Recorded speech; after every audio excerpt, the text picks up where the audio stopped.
Wel, croeso cynnes i chi gyd i'n Oedfa ni heno.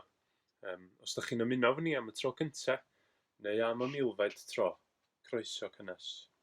Dwi'm yn gwybod yn union pwy sy'n gwrando arna fi heno. Mae hyn yn brofiad bach yn rhyfedd. Ond fy ngweddi ydy y byddwch chi gyd profi bendith o dreulio amser yn addoli Duw, yn astudio ei air o heno. Mi hoffwn i gael deud ar y cychwyn fel hyn hefyd, os ydych chi'n gwrando heno ac efo ryw gwestiynau neu sylwadau am y ffydd Cristnogol, am y Beibl, please, cysylltwch efo ni. Gyrwch neges at dudalen Facebook y capel, neu e-bost neu drwy wefan y capel, ac mi fysa ni wrth yn bodda yn cael trafod efo chi. Neu os ydych chi'n gwrando heno ac yn syml iawn yn teimlo'n unig yn ystod y cyfnod yma, eto plis cysylltwch ac mi fyswn ni wrth yn bodda yn cael sgwrs efo chi. Mae'r salmydd yn dweud fel hyn. Chlodforaf ti am holl galon, canaf fawl i ti yng ngwydd y diwiau, ymgrymaf tuag at dy deml sanctaidd, a chlodforaf dy enw am dy gariad ath fyddlondeb, oherwydd dyrchefais dy enw a thair yw chlaw popeth. Gadewch i ni weddio. O Dduw ein tad a thad, ein harglwydd a'n gwaredwr, Iesu Grist. Ni'n diolch i ti ein bod ni'n gallu dod ynghyd unwaith eto heno trwy'r cyfrwng newydd a rhyfedd yma i ni, ac yn bod ni'n gallu daddoli di fel y fysa ni'n wneud yn y cnawd, mewn adeilad, bod ni'n gallu gwneud rhywun fath o bellter. Da ni'n diolch i ti, dy fod ti wedi creu y ffyrdd yma o ni allu bod mewn cysylltiad efo'n gilydd yn ystod cyfnod fel hyn. Da ni'n diolch i ti am bob gofal a phob darpariaeth wyt ti yn ei roi i ni. Da ni yn sylwi yn ystod y cyfnod yma yn fwy falla ar y pethau yna da ni yn aml yn gallu cymryd yn ganiataol. Ond da ni yn sylwi dy fod ti yn darparu, dy fod ti yn gofalu amdana ni trwy bob cyfnod. Da ni'n diolch mai Duw da a charedig a llawn cariad wyt ti. Ac fel y salmydd, da ni'n diolch am dy gariad ath fyddlondeb. Da ni'n diolch i ti yn fwy na dim am yr un weithred fwyaf un o gariad welsodd neb erioed. Dy fod ti wedi danfon dy fab, yr arglwydd Iesu Grist, i fyw ac i farw drosta ni. Da ni'n diolch i ti i fod o wedi dod a byw bywyd cwbl berffaith, hollol ifydd i ti, i fod o wedi mynd i'r groes ac wedi cymryd yn beia ni arno fo'i hun. Da ni'n diolch i ti mai drwy ei farwolaeth a'i atgyfodiad o, mae ffordd i bechaduriaid gwael y llawr ddod i berthynas efo ti, y Duw mawr, y Duw byw. Da ni'n gofyn y byddu di yn ein hatgoffa ni o dy ddaioni, o dy gariad, o dy ras trwy'r amser, y byddwn ni'n cael yn atgoffa o hynny heno. Da ni'n gofyn y bydd yr oedfa heno yn gyfnod o fendith i ni, a byddwn ni'n cael treulio amser yn dy gwmni di, ac y byddwn ni'n treulio amser yn craffu ar dair di, ac y byddwn ni yn gallu closio ata ti. Da ni'n gofyn y byddu di yn cryfhau ein ffydd ni, yn gwella ein adnabyddiaeth ni ohono ti, ac y byddu di yn dod yn agos ato ni, ac y byddwn ni yn teimlo dy bresenoldeb di. Da ni'n diolch i ti, dy fod ti yn Dduw sydd yn cofio am lwch y llawr. Da ni yn cyflwyno felly yr oedfa yma i ti, a'n byd i ti, da ni'n cyflwyno'n byd ni, mae o'n edrych mor fregus ag erioed. Da ni yn gofyn y byddu di yn gofalu amdano ni. Da ni yn ymddiried dy fod ti yn parhau i arglwyddiaethu dros y byd yma a phopeth ynddo fo. Da ni'n ymddiried yn dy ragluniaeth di. Ac yn gofyn y byddu di yn parhau o ofalu amdano ni. Ac i ddarparu yr holl bethau da wyt ti'n ei wneud. Da ni yn cyflwyno'r cyfnod yma, cyfnod unigryw yma i chdi hefyd, yn gofyn y byddwn ni'n gallu edrych yn ôl ato fo yn y dyfodol ac meddwl mor dda y buos di efo ni yn ystod y cyfnod yma. Da ni'n gofyn y byddwn ni'n gweld cyfnod o fendith, y byddwn ni yn bersonol yn gallu dod yn agosach ata ti, gallu dod i roi mwy a mwy o ymddiriedais yna chdi a byddwn ni yn dod i dygaru di yn fwy. Ond da ni yn gweddio hefyd y byddu di yn gweithio yng nghalonna pobl sydd ddim eto yn dadnabod di. Da ni yn hyderus yn dallu di i achub eneidia i ddod â phobl ata ti dy hun. Felly da ni'n gofyn i ti weithio ymysg y bobl ydyn ni'n byw o'i cwmpas nhw ac y bydd llawer o bobl yma a thu hwnt yn dod i gredu yn yr arglwydd Iesu Grist ac yn ymddiried ynddo fo fel gwaredwr ac arglwydd dros y cyfnod yma. Da ni'n gofyn y pethau yma, da ni'n cyflwyno'r oedfa i dofal di, yn gofyn yn enw ac yn heiddiant yr arglwydd Iesu Grist. Amen. Wel, dwi am ddarllen heno hanesyn o'r Efengyl yn ôl Ioan y 4edd bennod, hanes Iesu yn cyfarfod gwraig o Samaria wrth ffynon Jacob. Dechrau yn yr adnod gyntaf. Pan ddeallodd Iesu fod y Phariseaid wedi clywed ei fod ef yn ennill ac yn bedyddio mwy o ddisgyblion nag Ioan, nad Iesu ei hun, ond ei ddisgyblion fyddai'n bedyddio. Gadawodd Jwdea ac aeth yn ôl i Galilea. Ac roedd yn rhaid iddo fynd trwy Samaria. Felly, daeth i dref yn Samaria o'r enw Syched, yn agos i'r darn tir a roddodd Jacob i'w fab Joseph. Yno yr oedd ffynon Jacob, a chan fod Iesu wedi blino ar ôl ei daith, eisteddodd i lawr wrth y ffynon. Yr oedd hi tua hanner dydd. A dyma wraig o Samaria yn dod yno i dynnu dŵr. Meddai Iesu wrthi, rhoi mi beth i'w yfed.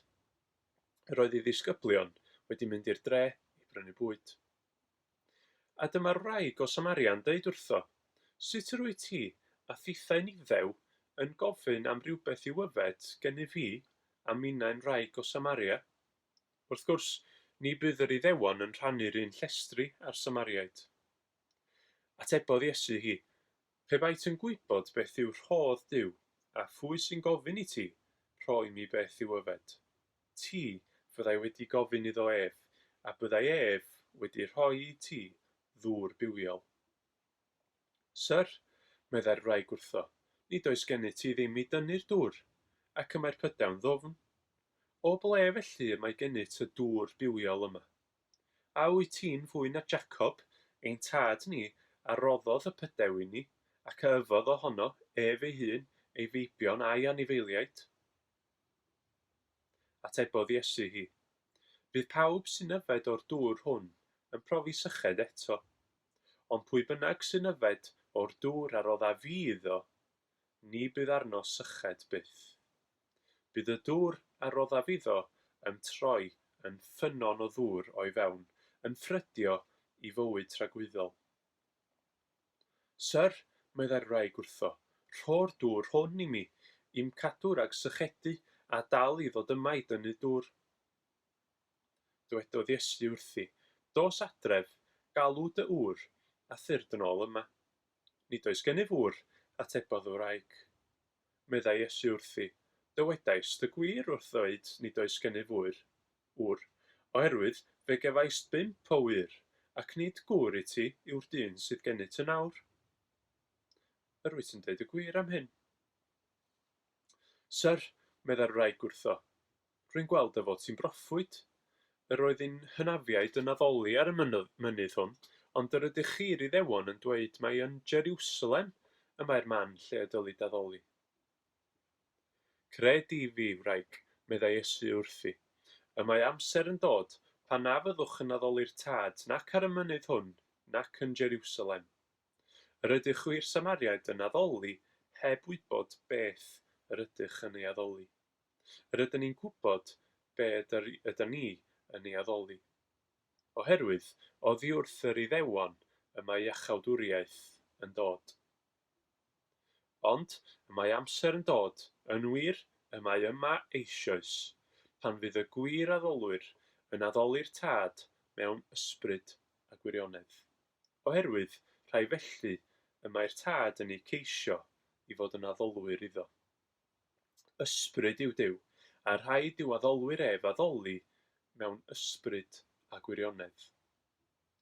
Medda'r wraig wrtho, mi wn fod y Meseia, ystyr hyn yw Crist, yn dod, pan ddaw ef bydd yn mynegu I ni bob peth. Dywedodd Iesu wrthi, my fi yw, sef yr un sy'n siarad â thi. Ar hyn, daeth I ddisgyblion yn ôl, yr oeddent yn synnu ei fod yn siarad â gwraig, ac eto, ni ofynnodd neb beth wyt ti'n ei geisio, neu pam yr wyt ti'n siarad â hi. Gadawodd y wraig ei hysten ac aeth I ffwrdd i'r dre, ac meddai wrth y bobl yno, dewch I weld dyn a ddwedodd wrthyf bopeth yr wyf wedi ei wneud. A yw'n bosib mai hwn yw'r Meseia? Daethant allan o'r dref a chychwyn tuag ato ef. Ac ar ôl hyn, mae Iesu'n cael sgwrs fer efo'i ddisgyblion ac mi fyswn ni'n eich annog chi I gyd I ddarllen y sgwrs honno yn eich amser eich hunan. Ond dwi'n mynd I neidio chydig ac mae Ioan yn dod yn ôl I gloi'r hanes fel hyn o adnod 39. Daeth llawer o'r Samariaid o'r dref honno I gredu yn Iesu drwy air y wraig a dystiodd dywedodd wrthyf bopeth yr wyf wedi ei wneud. Felly, pan ddaeth y Samariaid hyn ato ef, gofynasant iddo aros gyda hwy, ac fe arosodd yno am 2 ddiwrnod. A daeth llawer mwy I gredu ynddo trwy ei air ei hun. Meddent wrth y wraig, nid trwy'r hyn a ddywedais di yr ydym yn credu mwyach, oherwydd yr ydym wedi ei glywed drosom ein hunain, ac fe wyddom mai hwn yn wir yw gwaredwr y byd. Mi nawn ni ganu emyn rwan. Mi fydd y geiriau ar y sgrin I chi, a gnewch yn siŵr eich bod chi'n cymryd sylw ohonyn nhw. Mae geiriau'r emyn yma yn crynhoi gwaith yr arglwydd Iesu yn wych iawn. Yn y pennill gyntaf, mawr yn marw ar Galfaria, mawr yn meiddi angau hun. Ac eto, yn yr ail bennill, mawr yn methlem a Chalfaria, mawr yn dod i'r lan o'r bedd. Mae'r arglwydd Iesu wedi marw ag atgyfodi drosto ni. Ac mwyn yn gwneud ni yn iawn efo Duw, fe wnaeth o yr aberth, fe roddodd o'r aberth mwyaf un. Gadewch I ni ganu iddo fo. Mawr oedd Crist yn rhagwyddoldeb, mawr yn gwisgo natur dyn, mawr yn marw ar Galfaria, mawr yn meiddi angau hun. Hynod fawr yw yn awr, breni nef a deiar lawr.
Dwi'n ni ddim beth ydych chi wedi bod yn wneud yn ystod y lockdown yma. Falle bod gennych chi lot mwy o amser sbar nag arfer, neu ella bod gennych chi lai. Da ni wedi cael cyfle i ddarganfod lot o lwybrau cerdded newydd yn ardal Penrhyndeudraeth yma. Hynny wedi bod yn braf ofnadwy. Dwi wedi clywed am bobl yn dechrau datblygu rhyw sgiliau newydd, yn dechrau dysgu offeryn, neu yn dechrau dysgu iaith newydd. Mae lot o bobl yn coginio mwy, yn pobi bara, neu yn ffilmio eu hunan yn canu triawd neu bedwarawd efo nhw eu hunan. Dwi wedi gweld fideos o blant yn gwneud pob math o bethau doniol. Dwi'n ddiolchgar i'r plant ar yn stryd ni nath lenwi neu nath liwio llun enfys i roi yn ffenast yn tŷ ni. Mae'n braf dydi gweld pethau gadarnhaol yng nghanol hyn i gyd, pethau sy'n codi gwen. Mae'n debyg hefyd fod llawer o bobl wedi dechrau meddwl am bethau tu hwnt i'r byd yma, yn dechrau meddwl am Dduw. Dwi'n ei ma welswch chi, ond mi o'na erthygl yn ddiweddar yn y Guardian oedd yn nodi fod chwarter oedolion Prydain wedi gwylio rhyw fath o wasanaeth crefyddol yn ystod y lockdown. Ac 1 ym mhob 3 o bobl ifanc Prydain rhwng 19 a 34 oed wedi gwylio gwasanaeth. Rhyw arolwg oedd o gan T-Fund a chymorth Cristnogol, ac oedd o'n dweud hefyd bod 1 ym mhob 20 o bobl wedi dechrau gweddio. Pam? Pam bod pobl wedi dechrau meddwl am Dduw yn ystod y cyfnod yma? Dwi'n siŵr fod yna lawer o atebion amrywiol i'r cwestiwn hwnnw. Mae gan bawb ei stori a'i reswm unigryw ei hun. Ond pa fath o gwestiynau sy'n mynd trwy'n meddyliau ni wrth i ni feddwl am Dduw? Meddwl am fod sydd yn fwy na ni ac yn fwy na'r byd. Pa fath o gwestiynau sy'n codi wrth i ni feddwl am y neges Gristnogol? Fe ddarllenon ni'n gynharach gofnod Ioan o'r hyn sy'n digwydd pan mae'r arglwydd Iesu yn cyfarfod gwraig o Samaria wrth ffynon Jacob, ac mae'r sgwrs mae'r ddau ohonyn nhw yn ei chael yn effeithio yn fawr arni hi. Dwi'n meddwl fod y wraig yn ystod y sgwrs yma yn cael ateb i 3 cwestiwn. Pwy yw Iesu? Pam mod i angen Iesu? A be ddylwn ni wneud ar ôl derbyn Iesu? Ond mae'n gofyn y cwestiwn cyntaf allan yn uchel, ddim o'r uniongyrchol a sut dwi wedi eirio fo. Ond mae o'n amlwg i bod hi'n trio gweithio allan pwy ydy'r dyn yma sydd yn cynnig dŵr bywiol iddi a sy'n gwybod popeth amdani hi. Dydy ddim yn gofyn y 2 gwestiwn arall yn uchel, falle bod hi ddim yn meddwl amdanyn nhw o gwbl, ond mae hi'n cael atebion beth bynnag. Mae'r 3 cwestiwn yma yn gwestiynau dwi wedi gofyn, yn parhau i wneud yn ddyddiol, ac yn rhai ydw i'n argymell eich bod chitha yn eich gofyn i'ch hunan hefyd. Awn ni drwy'r cwestiynau yma fesul un felly, a gweld sut mae'r wraig yn cael yr atebion a sut da nina yn cael yr atebion hefyd. Y cwestiwn cyntaf, pwy yw Iesu? Pwy ydy'r dyn yma sy'n mentro i lefydd nad oes pobl eraill yn mentro iddyn nhw ac yn honni pethau amdano ei hun na all neb arall ei honni? Pwy ydi o? Ac nad ydy'r wraig yn gofyn yn uniongyrchol pwy wyt ti, mae ei chwilfrydaeth hi ynglŷn â phwydio yn amlwg gydol y sgwrs, ac mae hi yn cael atebion. A dyma rai o'r pethau mae hi'n dysgu. Yn gyntaf, mae'n swnio'n wirion o syml, ond mae o'n ddyn o gig a gwaed. Mae o'n perthyn i'r ddynol ryw. Mae o'n uniaethu efo'r ddynol ryw.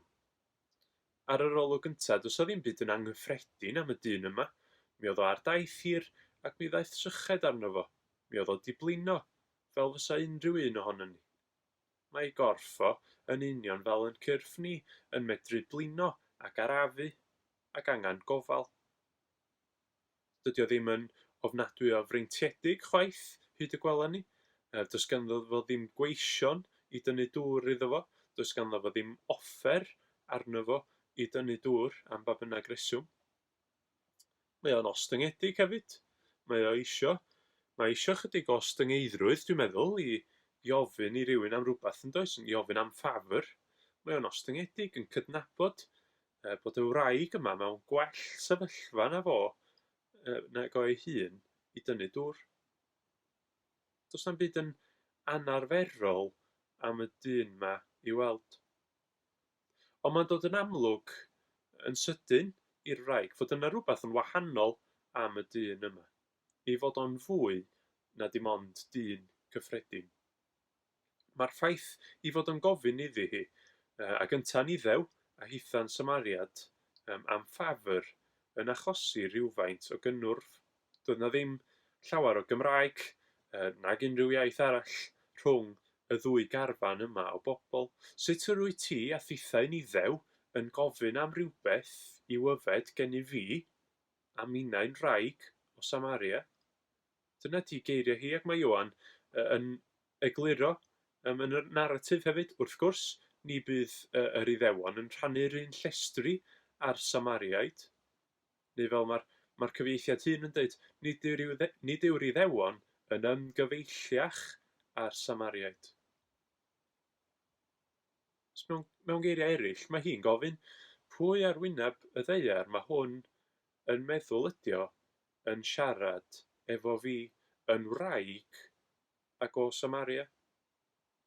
Dylen nhw ddim bod yn siarad efo'i gilydd, ond dydy'r cyhuddiad yma ddim yn poeni yr arglwydd Iesu, ac mae Iesu'n dechrau datgelu ei hun. Yn dechrau awgrymu fod iddo fo fwy na'r wisg o gnawd yr oedd wraig yn medru ei weld. Pe baent yn gwybod beth yw rhodd Duw, a phwy sy'n gofyn i ti, rhoi mi beth i'w yfed, ti fyddai wedi gofyn iddo ef, a byddai ef wedi rhoi i ti ddŵr bywiol.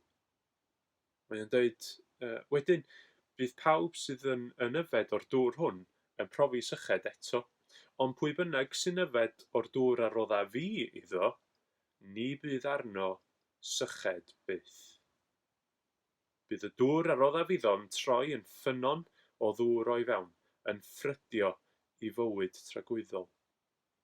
Pwy fedr hawlio i fod yn cynnig y dŵr bywiol? Mae Iesu yn dechrau peintio'r darlun yma ohono fo'i hun. Ond ydy'r wraig dal ddim wedi deall. Mae hi'n meddwl ei fod o'n golygu hyn yn llythrennol. Ac wrth i Iesu ddatgelu mwy a mwy, mae hi'n dechrau deall. Mae hi'n gweld yn gliriach fesul brawddeg i fod o'n fwy na dim ond dyn cyffredin. Rwy'n gweld dy fod yn broffwyd, medda hi pan mae o'n dangos i fod o'n gwybod yn iawn am bopeth sy'n mynd ymlaen yn ei bywyd hi. A dwi'm yn siŵr iawn faint mae hi wedi deall erbyn hyn. Ond wrth gwrs, dyn ni'n gweld y dyn yma ydy mab Duw. Mae o'n siarad ar ran Duw. Pe baent yn gwybod beth yw rhodd Duw a phwy sy'n siarad â thi. Mae o'n gwybod pethau am y wraig na fysa fo byth yn gallu ffeindio allan heb i fod o'n fab Duw. Doedd y bobl yma ddim yn siarad efo'i gilydd, yr Iddewon a'r Samaria. Doedd na ddim ffordd iddo fo wybod amdani. Ac nid damwain ydi o fod yr arglwydd Iesu'n siarad efo hi o gwbl chwaith. Cynllun Duw oedd iddo fod yno ar yr eiliad honno yn siarad efo hi. A'r hyn mae'r arglwydd Iesu'n ei wneud yma, fel ym mhob achlysur arall hefyd, ydy cyflawni cynllun Duw. Ar ddechrau'r hanes, mae Ioan yn dweud, ac yr oedd yn rhaid iddo fynd trwy Samaria. Ac mai trwy Samaria oedd y ffordd gyflymaf a mwyaf cyfleus, beth bynnag, mae pobl glyfrach na fi o lawer yn dweud i bod hi'n bosib bod yr oedd yn rhaid iddo ag ystyr rhaglun ieithol. Bob tro mae'r gair gwreiddiol am yr oedd yn rhaid, neu mae yn rhaid, edei a dei, yn cael ei ddefnyddio gan Ioan yn ei gofnod o'r Efengyl. Yr hyn mae o'n ei olygu mewn gwirionedd ydy, mi oedd yn rhaid oherwydd bod Duw wedi cynllunio felly. Mi oedd y dyn yma oedd yn sefyll o flaen wraig yno yn ôl rhagluniaeth Duw.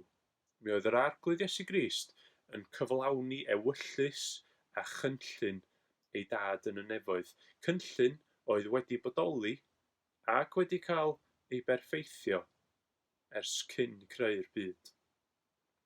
Mab Duw, yr holl alluog, yn ddyn o gig a gwaed yn byw ymhlith dynion.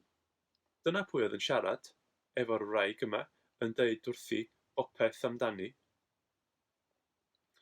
Ac mae hi'n llwyddo i ryw newid cyfeiriad y sgwrs chydig bach oddi wrth ei holl wir.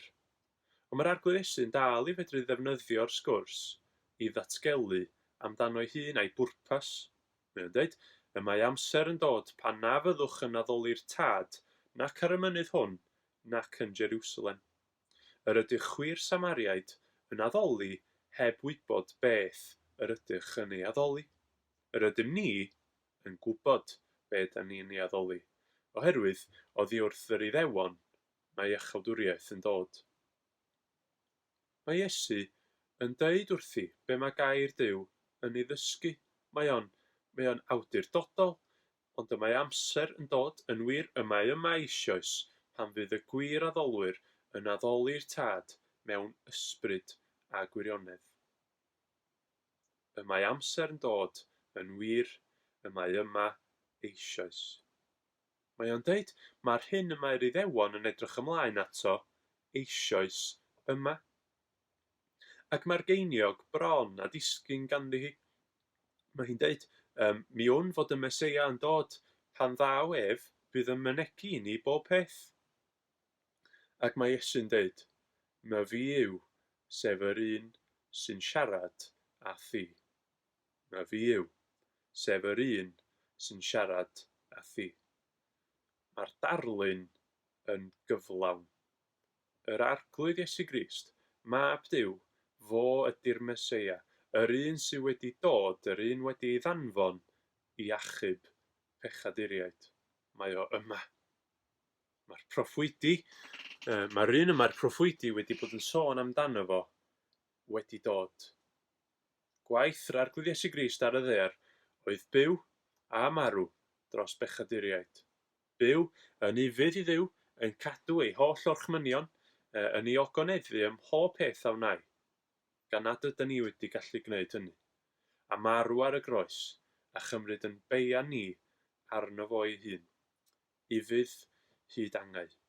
Dyna pwy ydy yr arglwydd Iesu Grist, gwaredwr y byd. Felly, y cwestiwn cyntaf, pwy yw Iesu? Ac mae'r wraig a ni'n gobeithio wedi dod i weld y gwir amdano fo. Iesu Grist ydy mab Duw ei hun, y Meseia, yr un gafodd ei yrru i achub pechaduriaid, i fyw ac i farw drosta ni. Yr ail gwestiwn felly, pam mod i angen Iesu? Ond da ni'n clywed y wraig yn gofyn y cwestiwn yma. Ond yn sicr, fe dderbyniodd hi atab derbyniol i'r cwestiwn achos mae hi'n cydnabod ei hangen am Iesu. Ond pam? Pam ei bod hi angen yr arglwydd Iesu Grist? A pham yn bod nina ei angen o hefyd? Wel, y darlun y mae o'i hun yn ei ddefnyddio wrth gwrs ydy ein bod ni'n sychedig. Mae pob un ohono ni yn sychedig. Mi allwn ni chwilio ym mhob math o lefydd am rywbeth i leddfu yn syched, ond mae'r arglwydd Iesu Grist yn deud mae fo'n unig a throi i ni ddŵr bywiol. Yn yr un modd, ac yma'n cyrff ni'n mynd yn sychedig, mae'n heneidiau ni yn mynd yn sychedig. Da ni yn gwneud llawer o ymdrech i gadw'n cyrff a'n meddyliau'n iach, a dwi ddim eisiau gwneud yn fach o hynny o gwbl. Mae'n bwysig iawn yn bod ni'n gwneud hynny. Wedi'r cwbl fe'n crewyd ni ar lun a delw Duw, ac mae Duw yn gorchymyn ni i ofalu am ein cyrff. Ond mae'n rhaid i ni ofalu am yn heneidiau ni hefyd. Wedi'r cwbl, mi fydd yn heneidiau ni'n goroesi yn hirach na dim arall ohonon ni.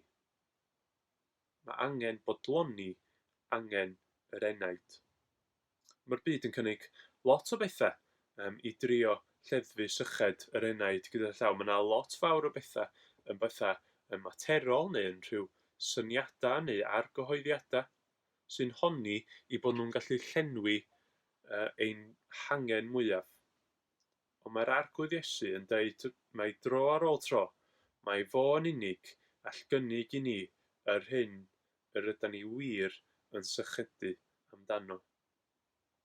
Yn y 7th bennod o'r un llyfr, mae'r arglwydd Iesu'n dweud fel hyn: pwy bynnag sy'n sychedig, deued ata fi ac yfed. Ac mae'r dŵr bywiol yma ar gael i ni mor hawdd â hynny. A'r ysbryd ydy'r dŵr yma. Yr ysbryd glân yn rhoi i ni fodlonrwydd yn ein perthynas ni efo Duw.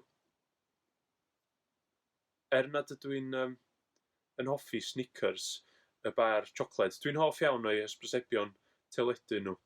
A'r frawddeg yna sy'n sefyll allan ynnyn nhw, wrth gwrs, you're not you when you're hungry. Felly mae hi efo ni a Duw. Tyda ni ddim yn gyflawn heb i ni gael ein derbyn i berthynas efo Duw trwy Iesu Grist. Tan hynny, mae yna rhywbeth ar goll.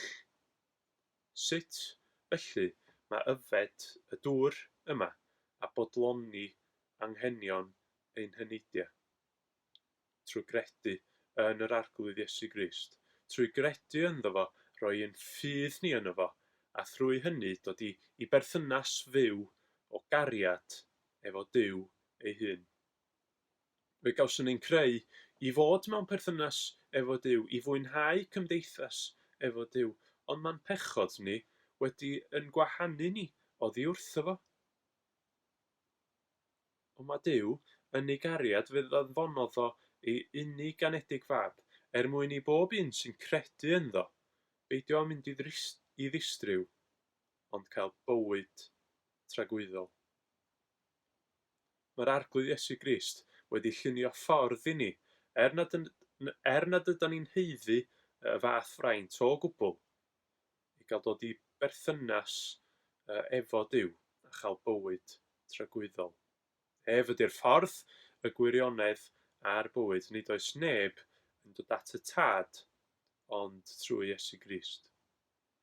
Dyna pam mae angen yr arglwydd Iesu Grist ar y wraig o Samaria, ac arna fi, ac hefyd arnoch chi dwi'n awgrymu.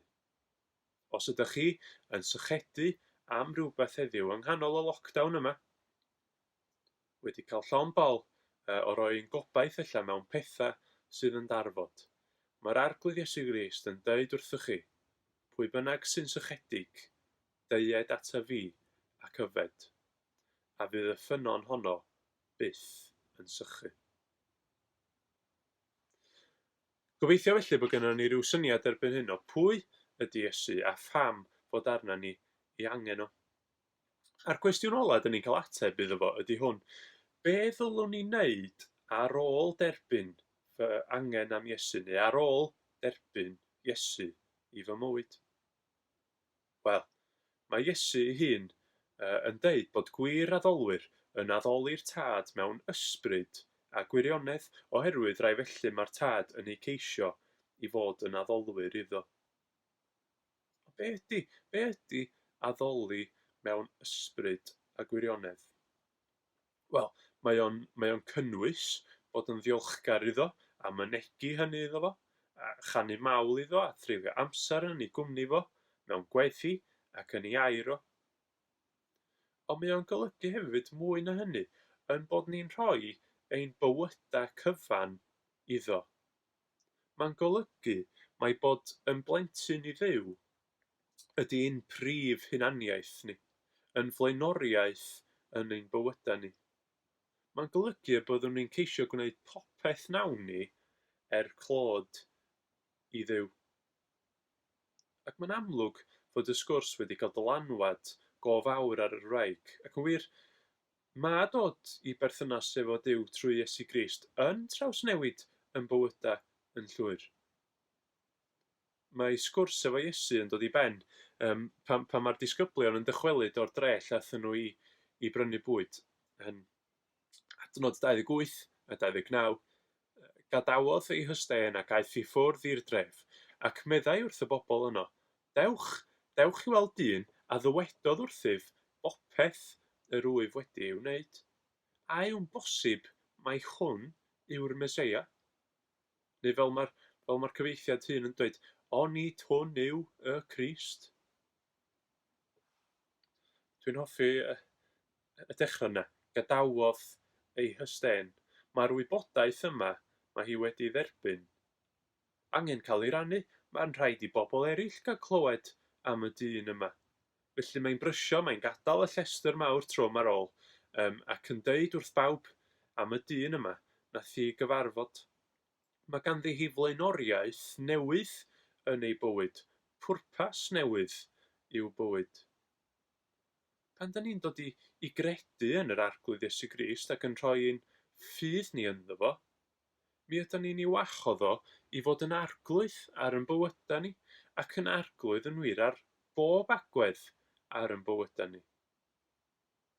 Mae'r Beibl yn ein dysgu ni pan ydyn ni'n dod i gredu yn Iesu Grist ac yn ei dderbyn o fel gwaredwr, dydyn ni ddim i dderbyn y bendithion a rhedeg i ffwrdd a byw yn bywydau fel ydyn ni'n mynnu. Ond mi ydyn ni i fyw fel mae Duw isio i ni wneud. Dydyn ni ddim yn byw efo Duw wedi gloi mewn rhyw gornel o'n meddyliau ni efo dydd Sul ar blac ar y drws, a bod ni'n gallu rhedeg ato fo pan mae angen rhyw gysur arno ni. Mae Duw yn dod yn ganol i bopeth ydyn ni'n ei wneud. Dwi'n diolch i Dduw bob dydd nad ydy fy iachawdwriaeth i na iachawdwriaeth neb arall yn ddibynnol ar yn gweithredoedd, ar yr hyn ydyn ni'n wneud, ond yn hytrach ar yr hyn mae'r arglwydd Iesu Grist wedi gwneud drostan ni. Ond mi ddylan gweithredoedd ni ar ôl i ni ddod i gredu adlewyrchu'r newid hwnnw y mae Duw wedi i achosi yn ein calonnau ni. Ac mi ddylan ni wneud pob ymdrech i fyw bywydau sy'n gymeradwy gan Dduw, o ddiolchgarwch iddo fo am ei ras ac yn un addoliad parhaus mewn ysbryd a gwirionedd. A dyna'r hyn sydd ar feddwl o wraig Ioan, wrth iddi adael ei hysten a brysio i ddweud wrth bawb am waredwr ei henaid. Ac mae'r cwestiwn hwnnw mae hi'n ei ofyn i bobl y dre yn un diddorol dydy. Ai hwn yw'r Meseia? Ydy hi'n chwilio am atab i'r cwestiwn yna? Dwi'n meddwl bod hi'n gweld digon o dystiolaeth, bod hi'n gweld yn ddigon clir mae Iesu yn wir ydy'r Meseia, ydy yr un sydd yn abal i'w gwaredu hi rhag ei phechoda. Ond tasa hi'n dweud dyma'r Meseia, bydda neb allan i chredu hi a bydda hi'n cael ei beirniadu a ei chosbi o bosib am achosi trwbl. Dwi'm yn gwybod sut enw oedd gan y wraig beth bynnag. Mae'n ddigon posib nad oedd y wraig yn dderbyniol iawn gan ei chymdeithas ei hun, achos iddi gael 5 o wir. Mae'n anarferol hefyd i bod hi'n gwneud y gwaith caled a chorfforol yma o dynnu dŵr yng ngwres tambaid hanner dydd yn hytrach nag yn y bora neu yn yr hwyr fel pawb arall. Ydy hi'n trio osgoi pobl? Dwi'm yn gwybod. Ond ta waeth, mae hi yn ennyn chwilfrydedd ei chymdogion ac mae'n deud daethant allan o'r dref a chychwyn tuag at Oedf. Mi oedden nhw rwan eisiau cyfarfod y dyn arbennig yma drostyn nhw eu hunan. Ac ar ddiwedd yr hanes, mae Ioan yn adrodd, daeth llawer o'r Samariaid o'r dref honno i gredu yn Iesu drwy air y wraig a dystiodd. Ac maen nhw yn mynnu ei groesawu i aros efo nhw, ac mae'n gwneud am 2 ddiwrnod. A dyna newid ynde, dyna drawsnewidiad llwyr. Mae darlun y Snickers yn dod yn ôl ata i eto. Ar ôl bita'r Snickers, mae pwy bynnag nath i fita fo yn dod yn berson newydd. A dyna mae'r dŵr bywiol yn ei wneud. Dyna, dyna mae'r ysbryd glân yn wneud. Mae'r ffordd mae'r ysbryd glân yn dod i mewn i ni ac yn ein trawsnewid ni yn llawn mor ddramatig. Yn fama, mae gennym ni Samariaid yn croesawu, yn hostio iddew ei gelyn pennaf, ac nid unrhyw iddew, ond yr un iddew sydd yn cyflawni yr holl gyfraith, Mab Duw. Mae'r wraig yma yn mynd ac yn rhannu'r newyddion da mae hi wedi ei dderbyn. Mae hi am i bobl eraill dderbyn y cariad a'r maddeuant y mae hi wedi ei brofi. Ac mae Duw yn rhoi'r gwaith hwnnw o rannu'r newyddion am Iesu Grist i bobl digon anobeithiol fel ni. Ac mae hynny'n fraint ofnadwy. Ond mae yna gysur i ni yma. Mae'r bobl yn deud, mae bobl y dref yn deud wrth y wraig ar y diwedd, nid trwy'r hyn a ddywedais di yr ydym yn credu mwyach. Mae'r credinwyr newydd yma'n deud wrth y wraig oherwydd yr ydym ni wedi ei glywed drosom ein hunain. Ac fe wyddom mae hwn yn wir yw gwaredwr y byd. Dydy gair y wraig ddim yn cyfri dim ar ei ben ei hun. Dydy gair i ddim yn cyfri dim chwaith. Peidiwch a dibynnu arna fi fod yr hyn yr ydw i yn ei ddeud yn gywir. Yn ytrach, credwch yr hyn y mae Duw ei hun yn ei ddatguddio i chi, a hynny trwy ei air yn y Beibl. Mae'n hyfryd o beth nad ydyn ni'n gorfod dyfalu sut gymeriad ydy Duw, achos mae Duw yn deud wrthyn ni ei hun yn ei air, a'r gair hwnnw sydd angen ei rannu. Wel, dyna 3 cwestiwn da ni wedi ystyried rwan, a'r 3 cwestiwn yma ydy'r 3 cwestiwn mwyaf a phwysicaf all neb i gofyn yn fy marn i. Fy ngweddi i ydy y bydd pob un ohonon ni yn gofyn y cwestiynau yma, yn chwilio am atebion yng ngair Duw, a thrwy bod yn onest efo ni'n hunan. Bydach chi'n wneud yn ystod o lockdown. Fedrwn ni ddim wneud unrhyw ddefnydd gwell o'n hamser na'i dreulio fo yn ceisio yr arglwydd Iesu Grist, yn yfed o ffynon y dŵr bywiol. Mi ddath yr arglwydd Iesu Grist i lawr a byw yn ein plith ni, byw'n berffaith gan na allwn ni wneud hynny, a marw yn lle ni ar Galfaria.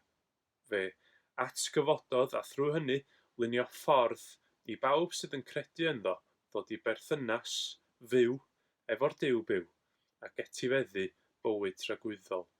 Mi allwn ni sychedu am bob math o bethau, ond dim ond o yfed y dŵr bywiol a gawn ni gan yr arglwydd Iesu Grist y byddwn ni medru gwirioneddol Lleddfu i'n Syched. Syched yn heneidia ni, a ffeindio gwir fodlonrwydd a thangnefedd llwyr. Mi ddoth yr arglwydd Iesu i roi bywyd, a hwnnw'n fywyd yn ei holl gyflawnder. Yr Iesu sy'n fy ngwadd i dderbyn gyda'i saint, ffydd, gobaith, cariad pur a hedd, a phob rywnefol fraint. Mi ganwn ni yr emyn hwnnw i gloi mewn i fuddod a diolchgarwch am y gwahoddiad hwnnw i yfed o ffynon y dŵr bywiol. Mi glywaf dyna'r lais yn galw arna fi i ddod a golchi meiau gyd yn afon Calfari. Arglwydd, dyma fi.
O Dduw Dad, da ni'n diolch i ti am yr amser ydyn ni wedi cael treulio yn daddoli di heno ac yn astudio dy air di. Da ni'n diolch be da ni wedi weld am yr arglwydd Iesu, sef mae ef sydd wedi dod i'n gwaredu ni rhag yn pechodau, ac mae dyna ein hunig obaith ni, ac mae trwy'r arglwydd Iesu Grist ydyn ni'n gallu cael gwir fodlonrwydd a bywyd yn ei holl gyflawnder. Da ni'n gofyn y byddu di yn selio gwirionedda'r ysgrythur ar yn calonna ni, ac y bydd yr efengil yma, newyddion da yma, yn dod yn ganol i bopeth ydyn ni'n ei wneud. Gras ein harglwydd Iesu Grist, a chariad Duw, a chymdeithas yr ysbryd glân, fyddog gyda ni oll. Amen.